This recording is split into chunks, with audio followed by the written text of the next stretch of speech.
നമസ്കാരം, ന്യൂസ് ക്യാപ്സിലേക്ക് സ്വാഗതം. Mitra diamonds, Thazhepalam, Tirur.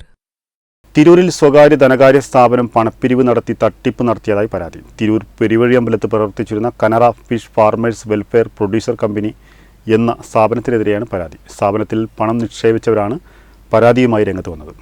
Daily deposit എന്ന നിലയിലായിരുന്നു ഓരോ ദിവസവും ആളുകളിൽ നിന്നും സ്ഥാപനം പണം സ്വീകരിച്ചിരുന്നത്. പണമടച്ച് 1 മാസത്തിനകം തന്നെ തിരിച്ചു നൽകുമെന്നും സ്ഥാപനം ഉറപ്പു നൽകിയിരുന്നു. വീട്ടമ്മമാർ, ചെറുകിട കച്ചവടക്കാർ, തൊഴിലാളികൾ ഉൾപ്പെടെ 100 കണക്കിന് ആളുകളിൽ നിന്നായി ലക്ഷക്കണക്കിന് രൂപയാണ് സ്ഥാപനം ഇത്തരത്തിൽ പിരിച്ചെടുത്തിരുന്നതെന്ന് പരാതിക്കാർ പറയുന്നു. എന്നാൽ കഴിഞ്ഞ ജനുവരി 6-ാം തീയതി മുതൽ സ്ഥാപനം തുറന്നിട്ടില്ലെന്നും MD ഉൾപ്പെടെയുള്ളവരെ ബന്ധപ്പെട്ടപ്പോൾ കൃത്യമായ മറുപടി ലഭിക്കുന്നില്ലെന്നുമാണ് പരാതിക്കാർ പറയുന്നത്. ജനുവരി 17-ന് ഇതുമായി ബന്ധപ്പെട്ട് ജില്ലാ പോലീസ് മേധാവിക്കും തിരൂർ പോലീസിനും പരാതി നൽകിയിരുന്നു. ഇതേ തുടർന്ന് പുതിയ ഒരാൾ ഉത്തരവാദിത്തം ഏറ്റെടുത്തു വന്നെങ്കിലും വീണ്ടും തങ്ങളെ വഞ്ചിക്കുകയല്ലാതെ പണം തിരികെ ലഭിച്ചില്ലെന്നാണ് പരാതിക്കാർ പറയുന്നത്. വിഷയത്തിൽ പോലീസ് ഇടപെട്ട് തങ്ങൾക്ക് നഷ്ടപ്പെട്ട പണം തിരികെ ലഭിക്കാൻ നടപടി സ്വീകരിക്കണമെന്നാണ് പരാതിക്കാരുടെ ആവശ്യം. വെട്ടം ന്യൂസ്, തിരൂർ.